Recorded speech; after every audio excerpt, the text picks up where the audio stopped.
So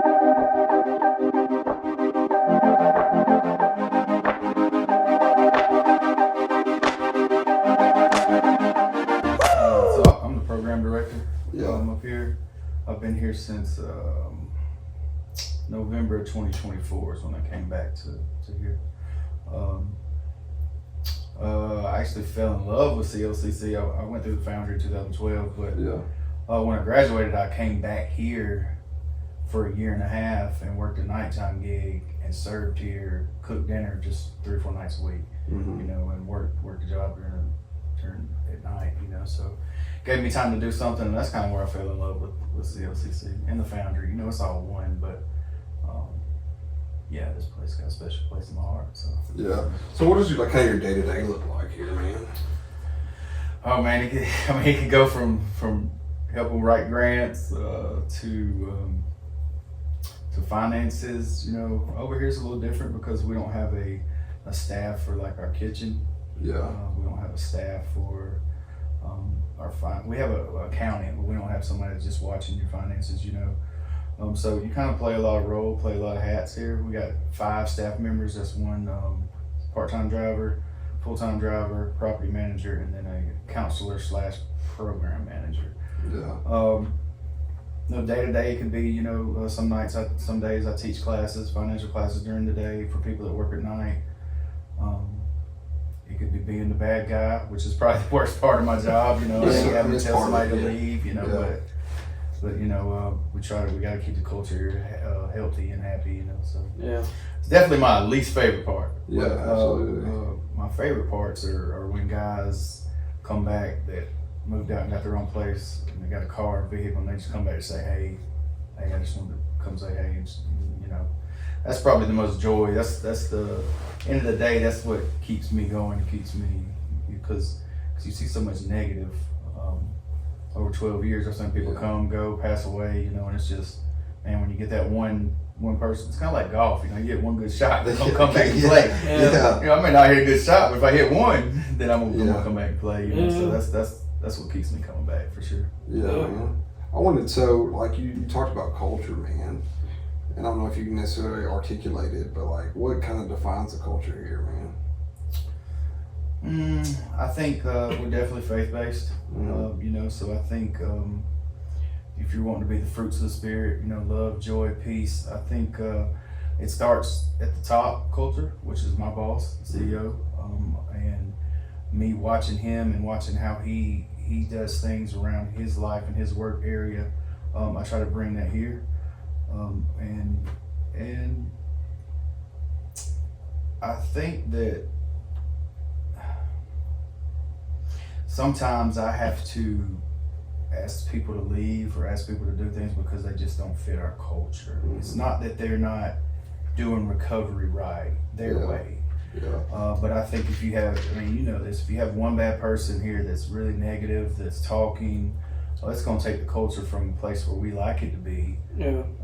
to where, you know, he might take 5 people down with him just because he's putting that little negative thought in there. Yeah. And, you know, so the culture here is a big thing for me. You know, I'm here 5 days a week. Do I have to be? Not really. I don't have to be, but I also want the guys here to see somebody that's been through recovery and is living this life. And I'm just not just the one coming in here and saying, "Hey, you got to pack your bags. You got to leave." Yeah. I want to see them to see me serving. You know, whatever I do here. My title's director, but I'll clean toilets if I need to for this way, you know. So, and I think, like I said, that's why when I was cooking here and just serving as a volunteer for a year and a half, for me to come back here, it's just like full circle, you know. So my thought process is the same, and I try to bleed my culture into this culture, life giving, you know. I want everybody, all these guys here, I want them all pulling in the same direction because they're all got the same goal. You know, they all got the same goal. They all want to get out like we are and have their own place. You know, they want to live life, you know, so. Yeah. That's kind of, I know you've seen a lot of guys kind of come and go. I mean, probably thousands over the years, really. and I know you necessarily can't put things in a box, but like somebody that might be watching this that is, you know, struggling with their sobriety or anything, is there something, you know, your data set's pretty large to see things and what kind of works and what maybe doesn't work, or what is something, I guess, advice you could give one to kind of hang on, or like you've seen it work, like what is something they could do? Man, like you said, I've worked on the faith-based side. I've worked on the clinical side. Yeah. You know, I've worked in places where they do assessments where somebody shot heroin 10 minutes before they walked in their door. Yeah. I think the holding on part is, you know, everybody's mental health is different, you know, and it's just to pinpoint that is hard. Yeah. But I think for people to hold on, they got to understand how much they're worth. You know, people like me. I don't say people. I mean, I got to a point to where I just thought I wasn't worth anything. You know, I never was going to amount to anything, and thankfully, I never tried to take my life. But did it ever go through my mind? Of course, you know. And I think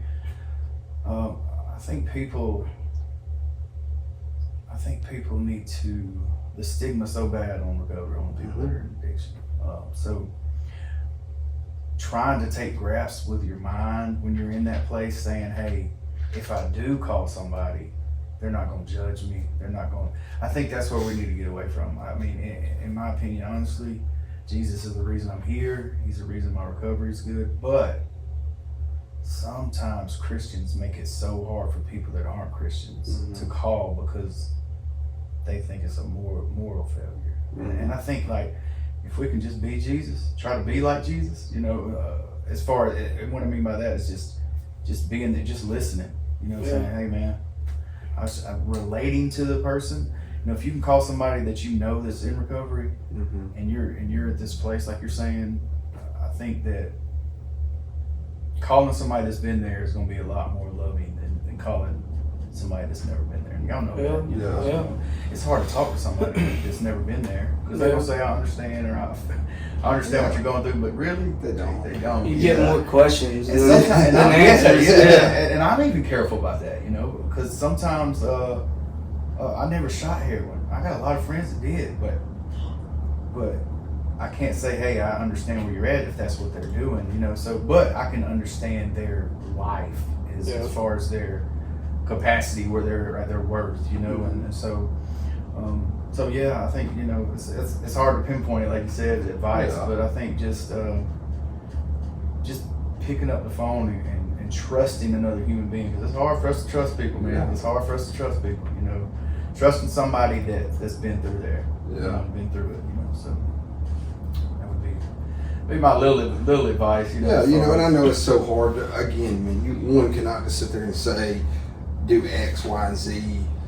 And not that, I mean, obviously, not that I'm well versed like you, but just seeing, you know, and Chase and I talk about a lot, Drew, is like there are certain behaviors and certain things to stay engaged that 100% help me. Like doing this podcast, you know, doing the class at the Foundry, that's very important to not only who I am, but my sobriety and putting things in perspective for me, you know, and I just don't know. I don't know where I would be if I just was like, all right, see you later. Let me just go take on life. You know, and I just know it's so important, you know, and I can't necessarily, you know, this is faith-based, but, you know, we were talking about Dharma earlier, and I've seen a lot of successful people come out of that through AA, through the program, through this and that. So I can't necessarily say that's wrong, but like, hey, what's worked for me? But they're all kind of centered around the same mindset or like belief system. Like there's something, they're all pulling the same way. They're pulling the same way, exactly. You might believe necessarily in something different, but it's still going in the same direction. Quality of life is quality of life and getting outside of yourself and serving, and really kind of putting, you know, there's times that I need to put me on the in front, right? To take care of my cup's full first, you know, before I can start pouring out into things. But you know, we talk about it all the time, man, is that it humbles me going to speak with people who are, and I'm one decision away from being right back there, you know, but I'm just saying, no matter necessarily how bad my week's going, or we're getting into it with a builder, or whatever it is, Yeah. and having those conversations with guys, they're like, all that matters is right now, Mm-hmm. you know. And man, I tell them all the time, Drew, like, man, y'all don't understand how much I think this helps me more than it helps that I can ever give to y'all, I man. relate to that all the way, man. I mean, graduated went in the founder in 2012, graduated in 13, and I haven't done nothing but either prison ministry, Yeah. recovery ministry, the foundry recovery ministry, or the clinical side of, Yeah. of recovery, which is everything. You choose, you go anywhere from Buddhism all the way to the Lord, to Satan, to Yeah. AA, to I worship a doorknob. You know, I've seen it work so many different ways. But like you said, for me, it's Jesus, it's my relationship with God, it's serving. You know, every day I walk through this door, I probably get more out of it than these 55 men that live here do. You know, it helps my recovery and me stay in a good place in life because this is what I get to do every day. I get to serve people that have been where I've been, you know. So. Yeah, I know we've been talking about, I don't mean to cut you off, but I just want to kind of switch gears. I know we've been talking about kind of what you do here, man, but let's talk a little bit about your story, man. So how long have you been sober, bud? 2012, so I'm not an AA guy, but you can say November I went into the foundry. I actually did 9 months in jail, but I tell people all the time, I'm like, you know, if I wasn't in jail, I probably would have got high in 2011. Okay, Yeah. so I usually I don't start my sobriety date till 2012 of November, and so this year would be 14 years in November. God be the glory if I make it there, you know. So. Yeah. So like jail got you to that point? Like what got you to the point? Like, dude, I gotta change. Well, I got 2 felony charges. Yeah. One was for distribution. In 2009, I got a distribution charge in Jefferson County off of West Oxmoor. And I got put into drug court. Judge Owens was my drug court judge back then. Believe it or not, y'all know Pam Butler that helped start Ross, that used to work for AD&M. Oh, yeah. She's the reason the peers are in the state of Alabama. She was my task manager in 2009. Mm-hmm. And so I got put in drug court, and I did it for like a month. You know, if you've ever been in the court system, you know, sometimes they lock you up on the weekends. I was doing nothing right, obviously. You know, I was 24, 22, something like that. But I did nothing right, you know. So after about 6 months, I had been in and out, you know, of sanctions is what they call it, 3 days here, 4 days. And so I knew my next time was going to be, okay, she had already told me in court that I'm going to send you to prison for a year and a day if you don't start to comply. So for me, at that point in life, I was just in such a place where the practical things in life, I didn't care about. You know, I had my own place, but I just said, you know what, I'm just not going to go back to court. And so from 2009 to 2012, the only person that knew where I was one girl I went to high school with in Spring. I went to another place in Locust Ford, but it was out in the middle of nowhere. You know, it's not big now, but it was really small back then. You know, so I basically went on the run for 2.5 years. I was working a construction job with a guy that had no clue of my background. You know, was kind of living like this double life. Like I'm going to the stores and things like that, and I'm looking for police officers and people like that. But I'm also trying to keep my composure with the people that I've met that think I just moved out here, you know. And so I lived with the guy that owned the company. You know, I just told him I was bad in a bad way, and I worked for him for 2.5 years. And then, you know, you kind of get homesick. So I was like, well, let me see if I can go back to Springville and see, you know. And so I did. And 6 months later, in 2012, I got pulled over again, and I just happened to have Lord tabs on me at that point. So, but what happened there was I was locked up in St. Clair County with a bond, with a charge. My distribution charge in Jefferson County. So I bailed out in St. Clair, but they took me right to Jefferson. Mhm. Went back in front of Judge Owens. She said, I'm gonna let St. Clair County deal with you. So they transported me back to St. Clair County. Judge Furr, this was all over about 8 months. You know, it's not like it's happened. Oh, yeah. Talking about it. You know, so I'd been in jail for about 8 months, 9 months. And I go to St. Clair County to Judge Furr, and the day I was walking in there, my mom happened to get a call saying that the Foundry had a bed open. And so backtracking a little bit, just from there, just remember that point where I did get to go to the Foundry after I did 9 months. Being on the run for 3 years, and when I tell you I didn't talk to my mom, she was going through cancer. She had been through like 6 different things of chemo. So when I get to the Foundry, all that kind of just hits me when I'm sober. You know, once I'm sober and I'm like, Yeah.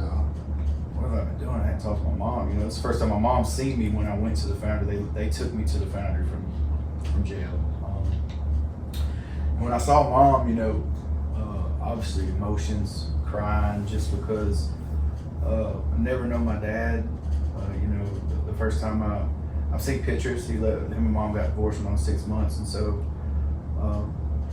at that point, it just being mom. I mean, I only had no brothers and sisters. You know, so you know, you could just imagine the weight of how close we were, and then for 3 years I didn't talk to her because I didn't want to go to jail. You know, I thought it was the worst case scenario. I was going to go to prison. I was going to be there the rest of my life. You know, and it really wasn't. I just was so caught up in addiction that the only thing made sense was to keep getting high and just keep living outside of jail.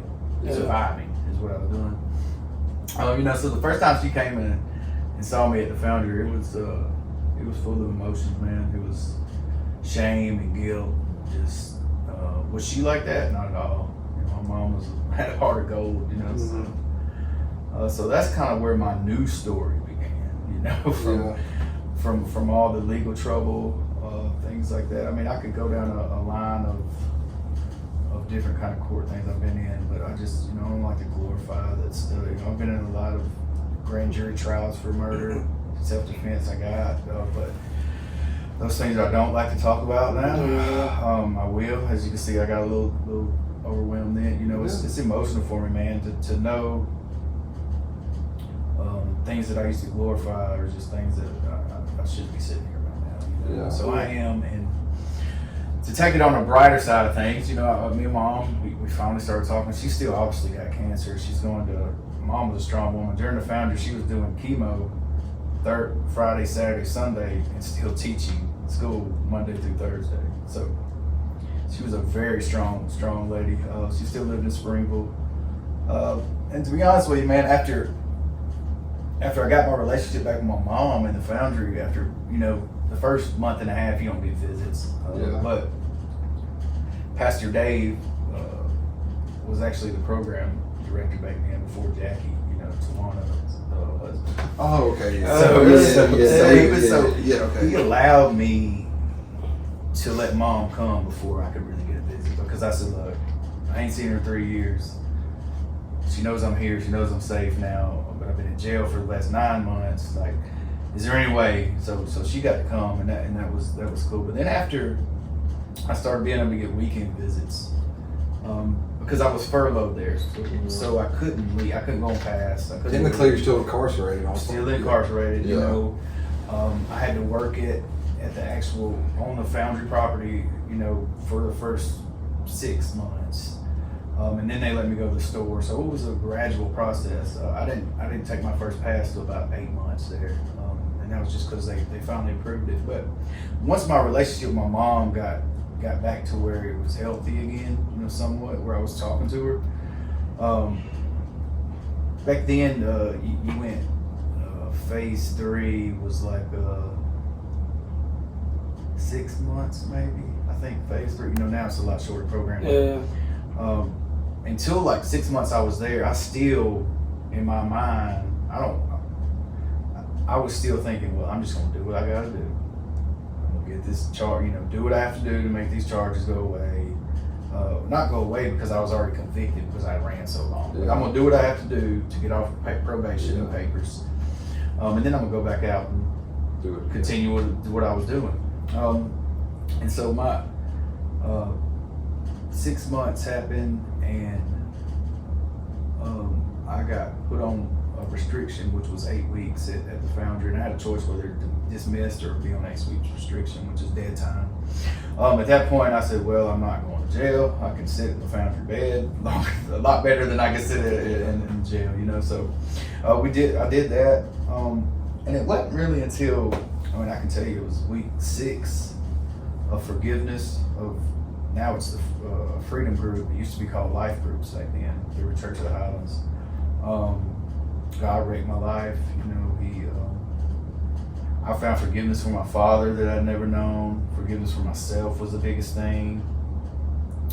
And from that point forward, not that it was easy, but my heart and my thinking and my mind, everything was. I tried to do different things with my mindset and my trying to train myself to, hey, this is a lot better life doing this, other than going back to what you and you don't really see. I never really saw it until probably 6 months after I graduated. The Foundry was living on my own, you know. Because when I did, I got my apartment. Blake, y'all know Blake Wilson, aftercare director. Yes. Yeah. So me and Blake graduated together. I can say this: we lived in an apartment together. We did prison ministry together. We worked for a long time together until I went to work for Recovery Resource Center, and then he went to work for Majesty Woodworks. But what I mean is, I mean, kind of like just like y'all, man. We did what we had to do to hold each other accountable, to stay sober those first few years, because those were the hardest for me. I mean, just to be honest with you, those were the hardest. I graduated with 5 people from the Foundry. They're really, really close friends of mine. One is Blake, and he's the aftercare director now. One is Steve Sons. I don't know if you've ever. He used to do intake at the Foundry. Now he's a private pilot. One is a IT guy at the Highlands. One's the IT guy here at the Foundry. And so what I mean is like that we all were going towards the same way. Us that graduated together. And so days when we didn't think we was gonna make it, them guys helped me out more than they know. Fast forward, I did prison ministry for a little while, 2013, 14, 15, a little bit of 15. In 16 and 17, 16 and part of 17, I had a valet gig. I kind of did like a entrepreneur. I had a parking lot that I rented that I parked all the Barons games. So this was during the time when I was able to come here and serve in 2016. But really what brought me here was Mom passed away in 2016, and so she dealt with cancer for a long time, fought it for a long time. And when she passed in 2016, I was working at night, and Jared and Jeff, cousin Jeff, Bill, they were working here actually as staff members, and they were like, "Hey man, don't sit at home all day. I just lost my mom, and it was tough." And so I started just coming out here and hanging out, and just hanging out. And then one day I asked, back then the program director was Graham Bufford. I said, "Hey man, can I cook dinner or can I do something?" And obviously he was like, "Heck yeah, if you want to help, we don't want volunteers, we always." But that's how I got involved here in 2016, 17. And when I say that helped me more than probably anybody else, that's the truth. Like when Mom passed, I was just, I was lost for a minute, man. I was lost. I mean, just nobody. I don't have any other family. Now I'm married, but at that point I didn't have any family to help me with her finances, her house, all her belonging. I mean, it was just like what do I do? But I had a bunch of good friends that really, really helped me and they held my arms up when I couldn't, and so then, after I was here, I actually interviewed. This is a funny story. It took me a long time. I actually interviewed for the Foundry 4 different times when they get hired. And I was still serving here. I interviewed once for intake job, once for like a warehouse thrift store. Didn't get hired. And then finally, I interviewed with Pastor Mark and Eddie in 2017, and they hired me as a counselor at the farm. That was great. It was what I always wanted to do. I mean, I knew I always wanted to help people that was in a place that I was in, you know. So I did that for 2 years. And after that 2 years, I'd only ever done recovery in faith-based. So like, some people have a one set outlook on recovery because this is, you know, they've either only been in AA or they've only been in faith-based or Dharma or whatever that looks like to them, whatever recovery looks like to them. And so it was probably the most awkward, probably the most anxious I'd been, stepping out from the faith-based bubble of recovery to people that are in the clinical side where, you know, gender's not a thing. You know, it's I mean, you know, you go from, you know, saying pronouns and things like that. And so that was so much different to me. But the knowledge that I learned during that time of, hey, there's 100 different ways to get sober. Yeah. You know? This is how it worked for me, but I can't put how it worked for me on the person that's shooting heroin today. Yeah. And is, like you said, thinking about taking their life or something like that. What's going to work for you in this moment to get you to recovery tomorrow or let you make it through today, you know? And so, I mean, I learned more than I ever have learned in those 4.5 years I worked over there. And to bring it back to this side, faith-based, in 2023, was probably the best thing that I've ever done. You know, it's kind of, you know, me and Jeff are good friends, your cousin, and I think both of us have seen both sides of the world from recovery, and so the understanding and perspective is a little different for somebody that's worked 15 years in faith-based and that's all they ever done. Yeah. Not saying it's bad, Yeah. but I think the broad span of people that I can help with my story at this point is very wide, because I've learned not to, you know, before I went work there, if somebody was on MAT or Suboxone, to me they were still getting high in that moment, you know. Now my perspective's totally different, you know. If you can take a Suboxone and not overdose on heroin, do it. I got so many friends that are sober today because of that, you know. And so, yeah, my perspective throughout my journey of recovery has been changed forever since 2018 when I went and worked there for 4.5 years, you know. Never lost my faith, you know. Probably helped it in some ways. It helped it. But then it offers a perspective does, too. yeah, You know what I mean? It was challenging up there, Yeah. you know, because I remember when I first started working there, the clinical side that we actually went to, they wouldn't even refer you to the Foundry Yeah. or a faith-based, Yeah. because the faith-based had this stigma on it, just like recovery is. Well, all they do is read the Bible and make you go to church, and that's They're it. a cult. Yeah, they're a cult, you know, and that's how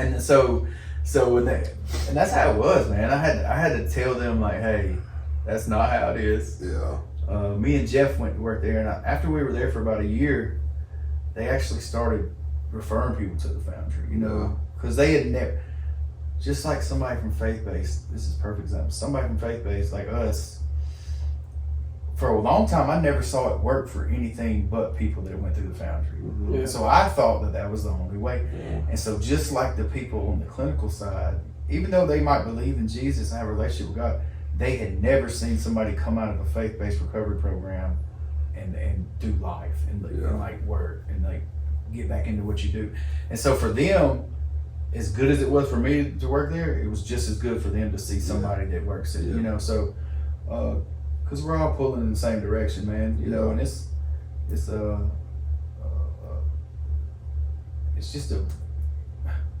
really cool, man, to see everybody in the world or in the state that I work with. Just, it don't matter what it is, faith-based, Buddhism, whatever you're doing, we're going in the same direction. And I want to help you Yeah. I want you to help me, cause we're learning so we can help more people. You know. Yeah. So. It's been good though. I mean, I asked Jeff the same question because he's been on the faith base and more the clinical side, and and I guess I haven't been to that world really on the counseling side, but to me on the outside it kind of looks like it's a bam, this way is the only way, this way. Mm-hmm. But like, how do you think? Because you're versed in it very well. That the better of a meshing, because I wouldn't say, I don't know, sabotage is too strong of a word, Drew. But it's like they almost kind of undermine another way to be sober. I'm not saying everybody does that, I know what you're saying. but, and it's just like, I'm like, dude, I just want these people to freaking be, be better. You know what I mean? But like, how can I guess in a sense of having camps or ideologies, like how can you kind of, in your opinion, like mesh those better? I mean, I think you gotta have people from both sides, like me and Jeff, that's willing to be like, hey, I may not believe in everything you do, but I believe in everything you do when you're trying to help a person. And so I think, when you talk about MAT, different kind of mental health medications, I think when you're trying to mess with that, for like us, we don't necessarily take MAT, but we've gotten to a point where we'll take Sublocade now. And so that's something I thought I would never see, in faith-based. And so the mesh is getting there, but we have to have an understanding of for each side has to have their boundaries. Like, hey, of course. We want to help with whatever we can, but we can't do A, B, C, and D. And just like them, on a lot of clinical programs, we can't say, hey, we're biblical based, or we're we teach like this, because the state has rules, and faith-based, a lot of times they operate out of a 501c, so they don't have to follow necessarily the state, But I think more peers really is going. I think the more peers that Alabama can have, and there's been tons since I got certified in 19. But I think the more hearts of peers we have, really, because clinicians get in the way a lot of times. Even my wife's she's she's a licensed master social worker, but for her it's different because she's been there also. But for a lot of people, they're just doing a job, and so they might say, hey, well, faith-based ain't gonna work. Well, you don't know that, but if it was a peer sitting in front of somebody, hey, faith-based might work for you. It didn't work for me. But I'll be danged if you can get sober that way. I'm not going to see it. And so I think more people that have an open mindset to whatever way you want to go, not putting your perspective or opinion on something. Projecting it on their way. That was one thing I was very. You couldn't be as open as I could walk in and pray for somebody there, And so, but when the opportunity opened up, I learned that I could share in different ways, and so I think I know people receive things a lot better when you don't try to put it on them. Somebody may not even know I love Jesus for a month, and then they might ask me. Well, when they ask me, that's when I'm gonna tell them. I'm definitely gonna share the gospel where in my work environment and in my life with my friends and things. But when you're talking about a stranger, sometimes when you talk about Jesus, it's scary. It's scary, Sometimes when you talk about going to a therapist, when you're just in faith-based and never been to therapy, just pastoral counseling, that's scary.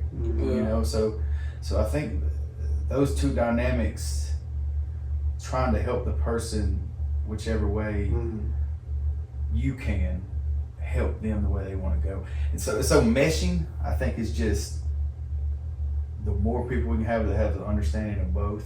And it really don't matter. We're not keeping score how many faith-based we got and how many clinical.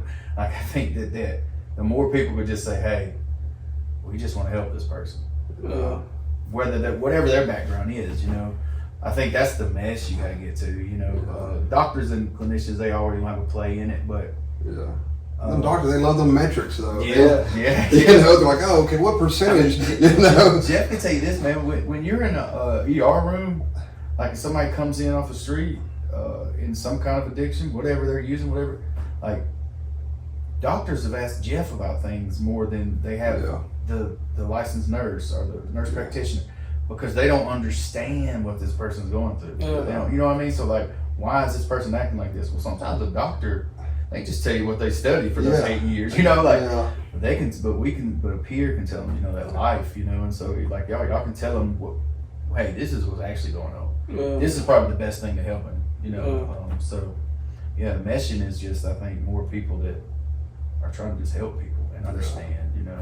Yeah, I know. When I went to it, man, I was going through it this last time. Yeah. I was like, dude, I can't white knuckle this, dude. I'm gonna have to be titrated down, my guy. Yeah, You know? yeah. And I'm just saying, like, too, they Yeah. like where I went, they understood, you know, when Mhm. you're gonna have to white knuckle it. You know, I was like, there ain't no way I could. You know, that's it. Definitely having somebody there, just like, hey, I know Yeah. I know what you're going through, Yeah, buddy. man. Yeah. You know. Yeah, I mean, MAT gets a bad rap in the ER, or used to. You know, I've been on that side for about a couple of years, but used to, like, nurses, doctors would say, oh, they're just coming in here to get a bridge script, which back then was a 7-day supply of Suboxone. Mm-hmm. Well, you know, our perspective was, are they really? Yeah. Or are we going to save their life by giving them 7 days worth of Suboxone so they can get into some kind of treatment or recovery program, you know? Mm-hmm. So it's, you know, and of course, you know, the manipulative minds that I had, and probably a lot of people that are in addiction, probably most of the time they are, but Yeah, we knew how to lie. they're chasing that, you know? Yeah. But who am I to say that this one time may be their time to, you know, who am I to say, hey, they don't need Suboxone, or they don't need A, B, C, and D, like, and then the next day I walk out and I'm like, oh, they died. Yeah. Like, so at what point do you say, I'm not helping them anymore? Yeah. Well, that's what, like, Chris always says too. It's like I was a heavy drinker, and, you know, once I was drinking, I did my other drugs. Yeah. But, like, I guess I necessarily, now, with drinking was my evil. So, but, like, thankfully I was scared of needles and things like that, where I didn't Yeah. get into the heavier stuff because, you know, but I was definitely I was an upper guy.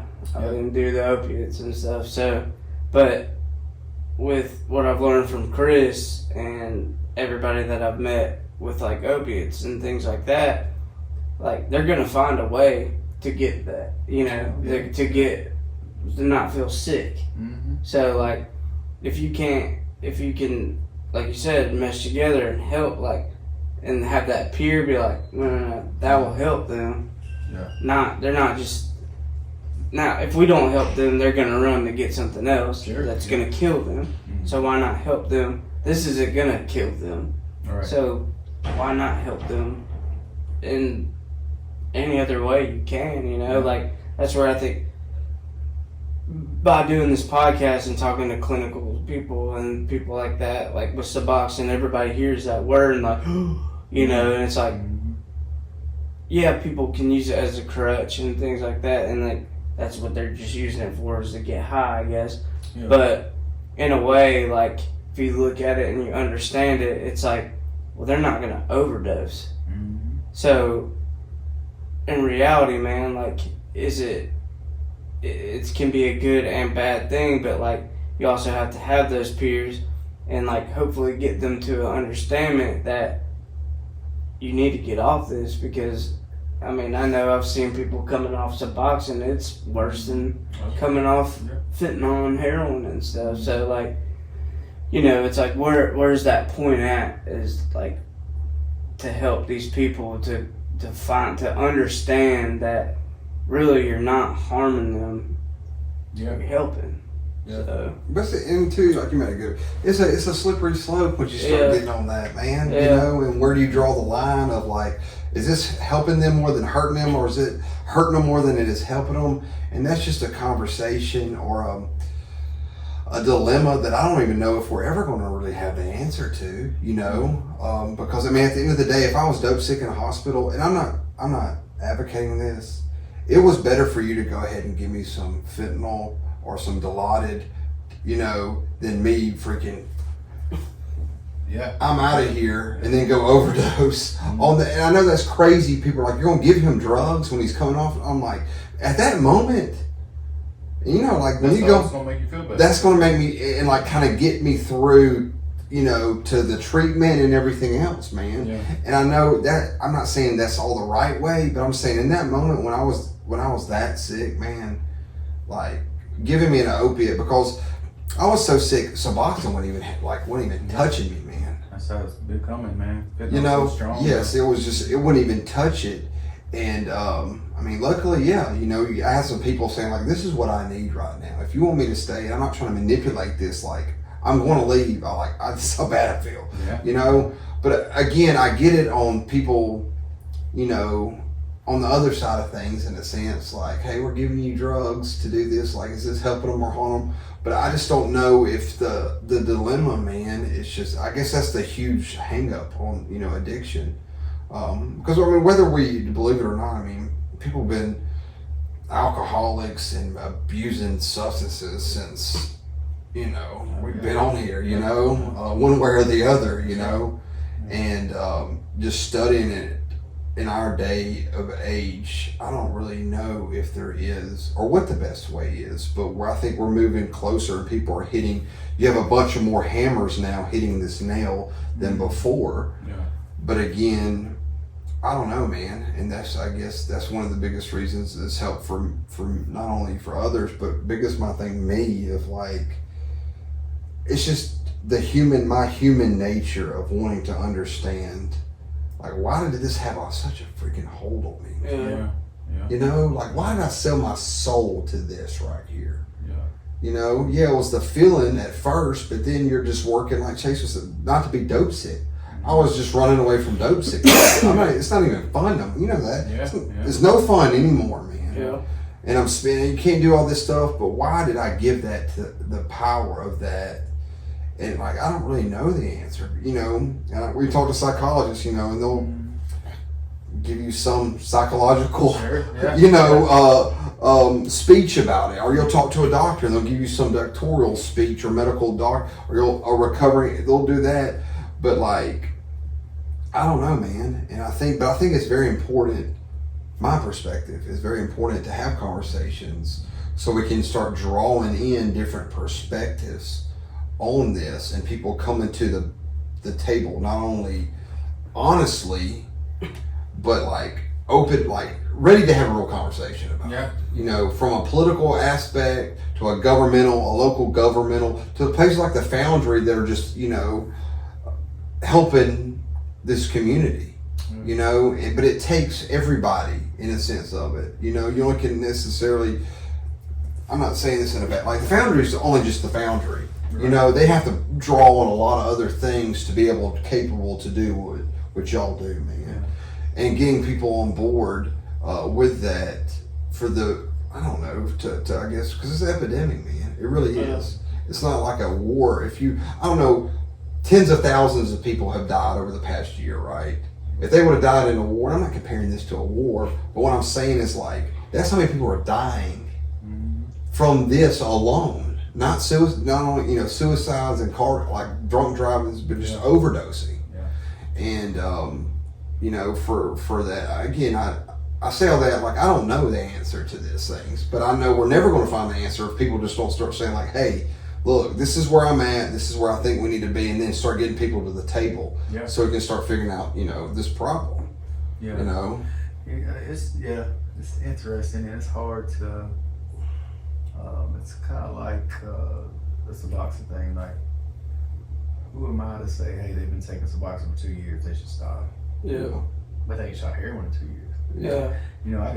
I know people that's been on a low taper of Suboxone for years. Yeah. And if you look at their last 5 years of their life and the 10 years prior to that, it's like night and day, man. Like night and day. And so, do I think everybody needs to do it for that long? I don't know. Maybe not. Maybe. But I'm saying, I think I do like what we do here, and that's a 90-day taper of Suboxone. Mm-hmm. Because you can figure out if like, hey, can I do life without the Sublicator. I think it gives you the chance to be in the community, in a safe place. And if somebody comes in here and after they're not taking that MAT or MAR again, then they're like, hey man, I'm just not gonna make it. I'm gonna go shoot heroin. Well, my advice is gonna be go back to the doctor and get back on your Suboxone. Now, can you stay here? No, but that don't mean I'm not gonna help you find somewhere for your recovery. Absolutely. And so I think the measurement of how long somebody needs to do something to not do something, it's unmeasurable, really. Yeah. You know, I know people that's taking Antabuse, they were alcoholics, they've been taking it for years. Could they probably do it without it? Yeah. But they also know they're taking that pill, and if they drink, then it's good. So, you know, it keeps something in the back of your mind, like, hey, if I do this, and this, you know, so. Well, that's too, man, is like, you said something earlier too. It's like talking to people that have gone through the experience of it. And I get a lot of people that call me, and a lot of people that I do love that are going through it, you know what I'm saying? And it's like, it's hard for me to sit there because they're like, well, what do we do? I'm like, there's nothing you can do. You know, it's, they're gonna have to get fed up with it. There's three different options in my mind. You know, they're gonna get caught up, go to jail, they're gonna die, or they're gonna go get some sick treatment or recovery. Yeah. And they're like, well, there's the first two options are, we can't let that happen. I'm like, what it is, man. Like, that's the, people don't like hearing that. Yeah. And like, my only advice, it's not sitting there like, that's gonna happen. I don't want that to happen. But they're like, well, we gotta get them in a place. And it's like, well, without them saying they want to, you're never gonna do it. Like, Right. you can't just force them. They're gonna leave. Yeah. I've seen it going through the farm and things like that. People that don't want to be here aren't gonna be Right. there. Yeah. It's plain and simple. So they're like, well, what do we do? I'm like, I don't know. Well, what happened with you? Like, you can sit there and tell your story 100 times, but it's where I got from was me about to take my own life. The fed up with it, man. I had drinking was what was that kept me feeling good to not dying. You know, so it's like, I can't sit here and tell you what the right answer is. There is no right answer. Yeah. That If we had them, we You're- wouldn't have no Yeah. job. Yeah. Yeah. you're Everything would be perfect, you know? yeah, the person, and like, but the people that don't understand, that's why we want this podcast, man, is to show people, man, it's like, there's different ways, and like, if you want it, get it. But Yeah, family members are hard, man. I think what I've came to myself with helping other people, other loved ones that are people that are out there using and just in a dark place is you can't want it more than them. yeah, And you can only love them as much as you love them. If Right. They got to learn. They got to want it, and now that's hard. You tell a parent or somebody like that, you know, it's hard. But for me, I've learned it's not my weight to carry. It's Yeah. not my weight, you know, and so I'm just telling them what has got to happen. It's hard. Those conversations aren't easy. oh yeah. Well, especially when you're telling some of your really good friends that you're growing up with, like their parents, like, cut them off. Mhm. You know, they're like, what? I can't do that. I'm like, okay, well then you're gonna keep enabling them. Yeah. I mean, I know it's a harsh thing to say Yeah. sometimes, but it may not be the right. But I know what worked for me because it took a lot with my family to be like, I'm done with you. I'm done. And getting texts, you know, getting a text waking up from a bender, you know, and like done, like Yeah. you know, and like sometimes from you giving them money to support what they're doing because they're lying to you. Yeah. You know they're lying to you. You ain't getting groceries with that. Come on. Yeah. Like, let's be real with each other right now. And like what I've learned is being real and saying the hard things to people is what really, truly, I'm like, and you gotta, and who am I, but who am I to say, I'm not a parent, I've never had kids, I've never had this, but to tell you, because I love them also, you know, it's like you have to understand, like, what you're doing is making it worse. Mhm. So, and it is hard to tell people that, and some people don't understand that, and like, so, therefore, I'm like, okay, well, like, you can be mad at me, you can for advice, you're Yeah. just not hearing what you want to hear. Yeah, I mean, it's kind of like harm reduction. You know, harm reduction. A lot of people hate it. A lot of people are for it. Me, if I can give somebody a clean needle that's gonna shoot heroin anyway, No. I'm not gonna give them money. Like I understand what Yeah. you're saying, but what I'm saying, the perspective of harm reduction is people. Some people that have a one-way mindset don't understand it. Yeah. Well, these people are still gonna get high. Yeah. We were still gonna get high some way, where they'll Yeah. And so this person's gonna do that, whether it's with a needle somebody else used, or if they can get a new needle, something clean, they can have Narcan, whatever that looks like. We're saving humanity a life, Yeah. and whether you like it or not, this person would still be alive and might be able to go to treatment or recovery the next week or next Yeah. day. You know, so yeah, boundaries is one of the hardest things I had to set in recovery, really. Yeah. Today it's easy for me to say, hey man, I just ain't got time for it, and not feel guilty or not feel, hey, you know, my life has different things now. I've been married 4 years, a third of this month. So you know, my life's different. You know, it's not just Drew, and it's not just serving. It's my wife, and you know, the things that really matter to us today.